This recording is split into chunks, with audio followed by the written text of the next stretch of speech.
Alright, hello everyone. Welcome to today's lesson on squares and roots, and of course, square roots. Alright, so starting with just some definitions here. Right, what's the area of a square? Right, as we know, the area of any square or rectangle is just the length times the width. Right, or just one side times the other side.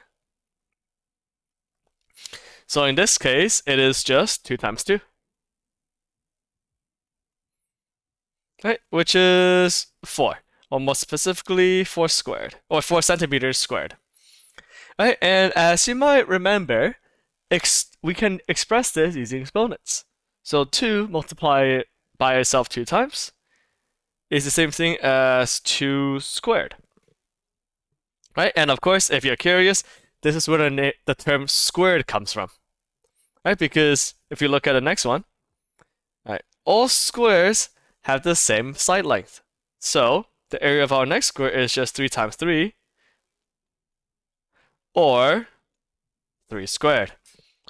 Right, so think of this, not centimeters, that'll be meters here this time. Think of it as just a number multiplied by itself twice, which is the same thing as finding the area of a square. Right, and of course, this works for any unit. So in this case, it's 5 times 5, or 5 squared. It's just 25 with a unit squared. And of course, this can apply to any unit, kilometers, miles, chickens, right, whatever units you want to use. Right, so now with perfect squares, by definition, right, it's any number that can be expressed as the area of a square. So in this case, it's numbers like 4 or 9 or 25. Right, so any number that can be expressed as an area of a square is considered a perfect square. And of course, the square root is the opposite, right? It is a side length of a square. Right? So if 4 is a perfect square, the square root of 4 is just the 2. It is literally just a side length of a square. And of course, here's some common ones. Well, not common ones, but here's the first few perfect squares that you encounter. Right? We can just fill it out together. 1 squared is 1, 2 squared is 4, 3 squared is 9, and so on and so forth. I completed up to grade 3 back in China before I immigrated here. And we had to memorize this up to the square of 20. Right, obviously, you don't need to memorize it. We got calculators and everything, but those are good to know because those are numbers that you'll be encountering in the next few lessons.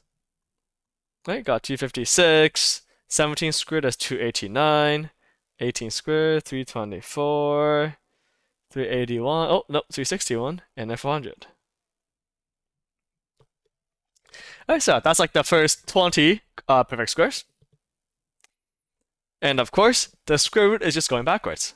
So, if we look at the square root of 4, right, we know 2 squared is 4. So the square root, naturally, is just the opposite of that, which is just 2. And that's it. Right, square root of 25, another example we did earlier, right? We got 20, my head's blocking it. 5 squared is 25, so the square root of that is just regular 5. And of course, you can put it on a fraction as well. Right, square root of 4 over 25 is the same thing as 2 over 5. Right, we do it separately. Square root of 4 is 2. Square root of 25 is 5. So square root of 4 over 25 is just 2 over 5.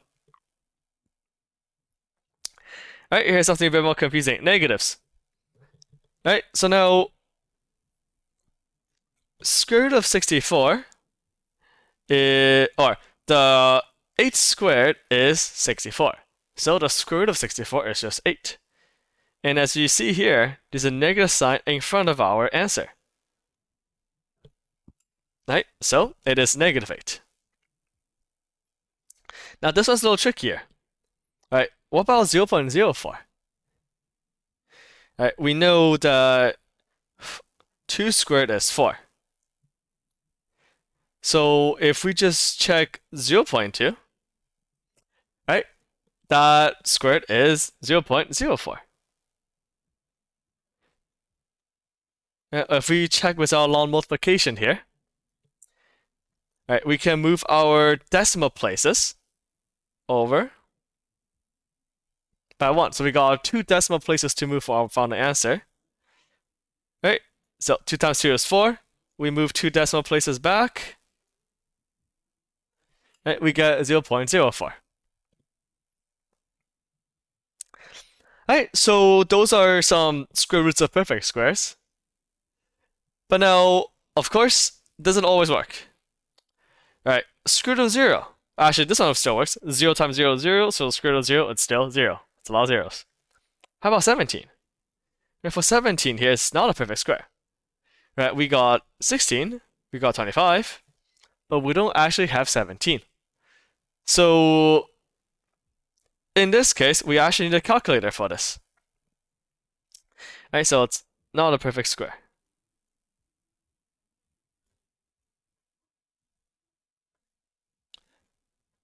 So in case like this, we will need a calculator for it, which, let's check. What is the square root of 17? That you don't have to memorize. I will never expect you to memorize something like this because it is 4.12 and it goes on forever. Right, and same thing here. 26 is not a perfect square. Even though 4 is a perfect square, 26 is not. So we still need a calculator for this. Right, so once again, we plug that into the calculator. It'll be 0.39, and then the decimal goes on forever. Okay, here's another interesting one. Negative 64. Right, instead of negative sign in front of the root 64, now we have the negative sign inside of the square root. Right, and as you remember, whenever we multiply two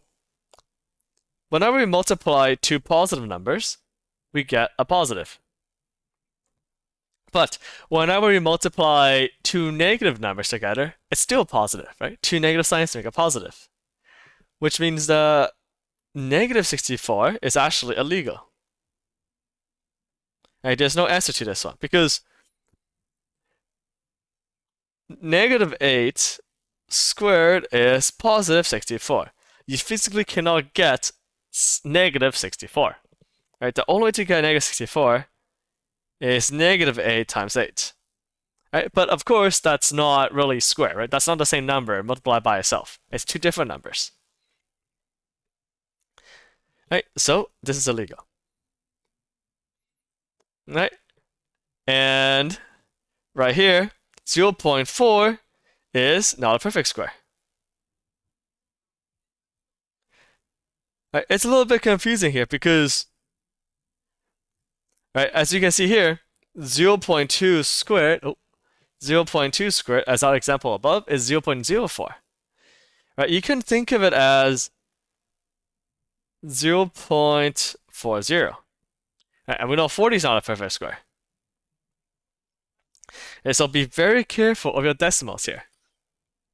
Of course, if we just plug that into the calculator, right, square root of 0.4, we get 0.63 something something something. Right, which kind of makes sense because, fun fact, the square root of 40 is 6.32, and it goes on forever. Right, so just be careful of the decimals here whenever we are working with square roots. Okay, so now we can actually estimate the square roots. Right, we saw earlier that, again, not everything's a perfect square. Actually, most numbers are not perfect squares, but we can still kind of guess what they are without a calculator. Right, so step 1, we want to find perfect squares around the number. So in this case, around 8. Right, so what are 2 perfect squares that sandwiches the number 8. Right? So as we can see, we get 4 and 9. Right? Because 8 is somewhere in between the two numbers. Right? So we know that the two numbers around 8 is 4 and 9. Right? So 4 is bigger than 4 but smaller than 9, sandwiching between them. Next, we square root everything. Right? We square root all the numbers here. So we got the square root of 4, square root of 8, and square root of 9. Right? And of course, square root of 4, as we know, is 2. And square root of 9 is 3. Right? So the square root of 8 is somewhere in between 2 and 3. And the last step, we estimate.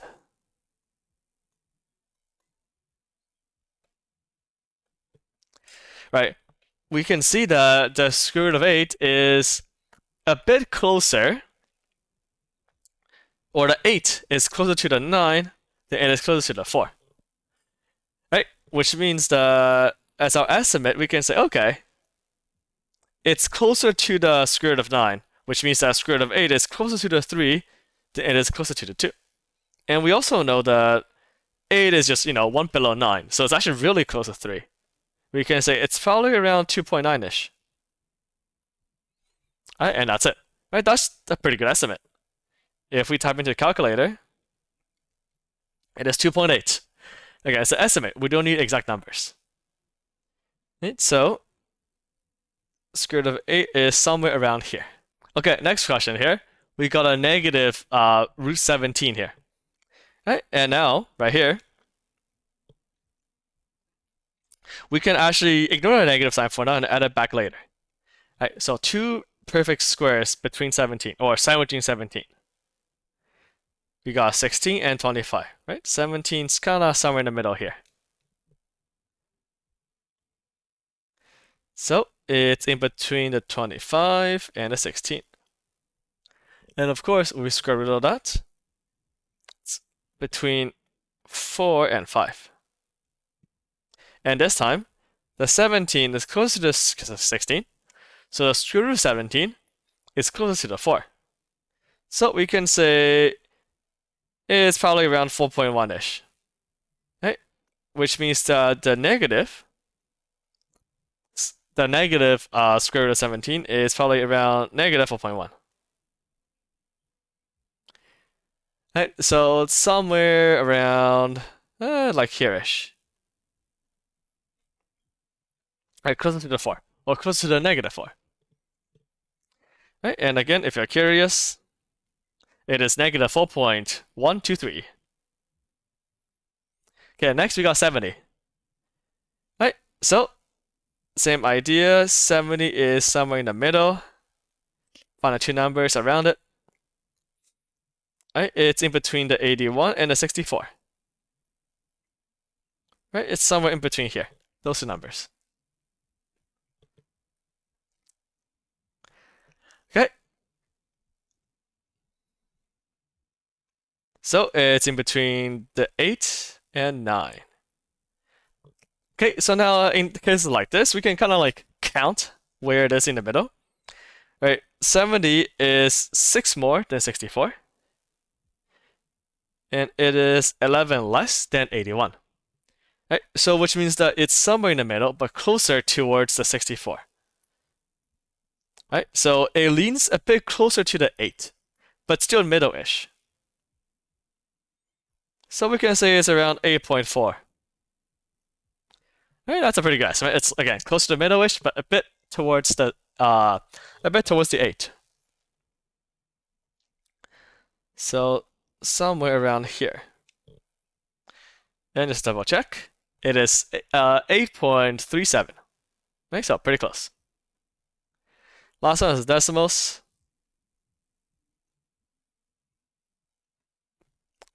Right, we can check the perfect square 1773 this time.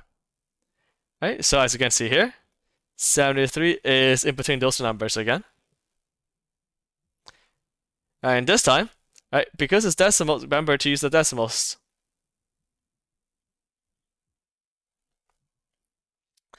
Right, the square root of 0.64 is 0.8.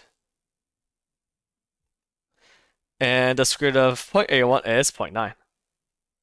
Right, and this time, right, this is, let's see, how much is it away? It's 0.09 away.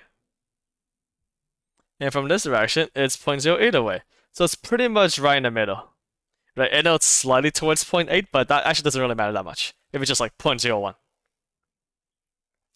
I'm not going to be too stingy on that.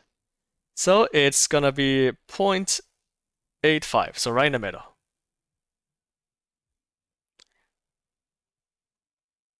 So it's going to be somewhere around here-ish.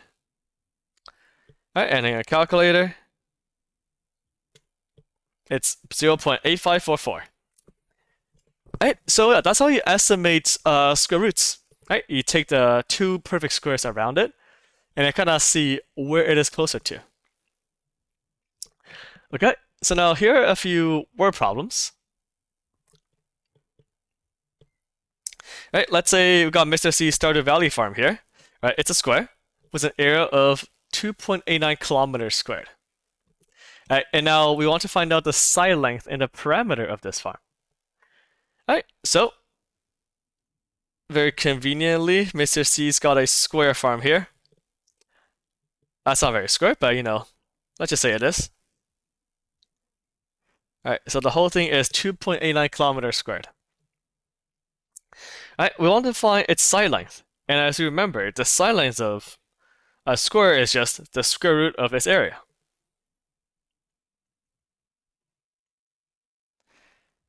Alright, so side length, square root of 2.89. And as we saw earlier, right, 289 is 17 squared. So the square root of 289 is 17. Which means that the root of 2.89, oops, not square root, is just 1.7 kilometers. Look at that, that's a big piece of land that Mr. C has. Probably a familiar in Vancouver for sure.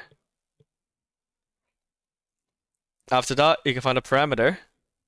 Right? The parameter of a square is just or the parameter of any shape is just all the side lengths added up. And in the case of a square, because all the side lengths are the same, we just multiply it by 4.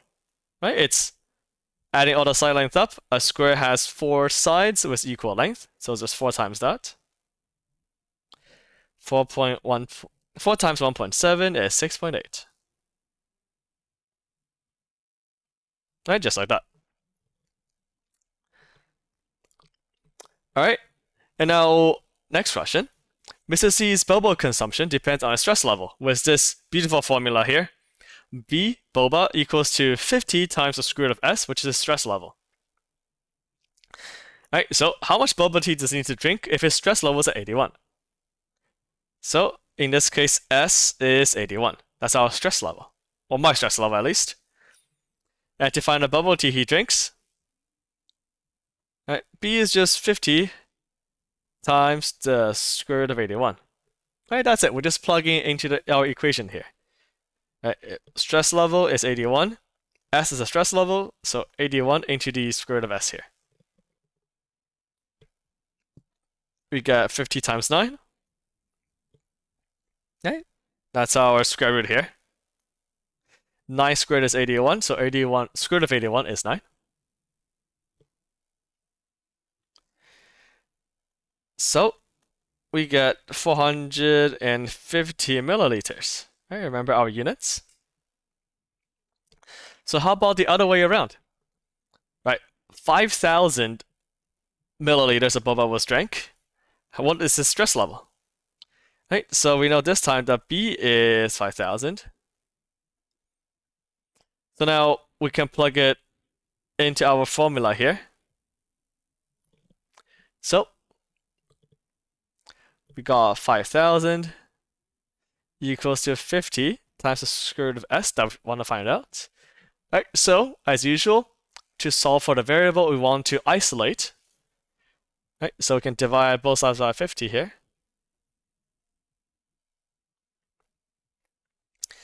to get 100 equals to the square root of s. Now, so remember, we always want the opposite operations. So now what's the opposite of a square root, right? It is square. The opposite of a square root is a square. So in order to isolate the s, we just square both sides. Right, so this is similar to how if we want to isolate the s here, right, we want to do the opposite of multiply by 50, which is divide by 50. So the opposite of square root of s is square of s. So s equals to 100 squared, which is 10,000. So if you ever see me drink 5,000 milliliters or 5 liters of bubble tea, that means my stress level is at 10,000. Okay. And last one. We got a rectangle that has a length twice as long as it is wide, and an area of 242 meters squared. We want the length and the width of the rectangle. Right, so once again, area of any shape is length times width.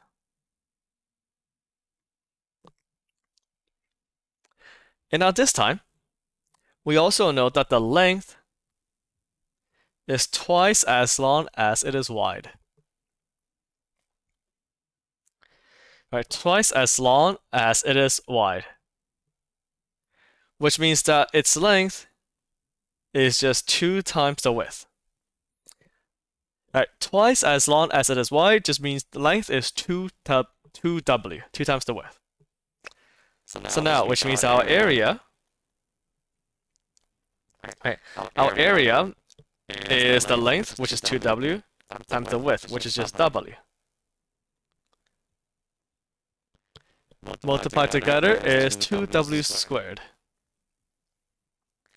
Right, we'll learn a bit more. We'll do a bit more review on exponent loss later. Alright, so 2w squared.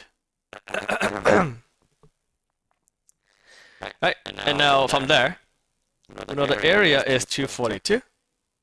That equals to 2w squared. Right, in order to find out what w squared is, right, we can divide everything by 2.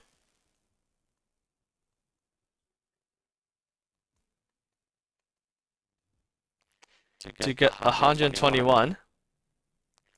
Right, and from there, if w squared is 121, what is w? Right, from here we can just square root it. Right, so a number squared is 121. What's that number? So that number is the square root of 121, which is 11. Or more specifically, 11 meters. Right, and we know that the length is 2 times the width. So 2 times 11 is 22 meters. Voila, and that's it. Right, if we double check, 11 times 22 in a calculator, or mentally, long multiplication. Right, that is indeed our square. Right, so yeah, that's pretty much it for today's lesson. Right, so the most important thing to know is that a perfect square is a result of a number being squared.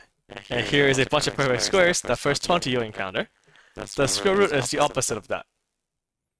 With some word problems, right, all we're doing here is working backwards and solving for the x. Okay, so with that being said, right, that's it, and yeah, get practicing.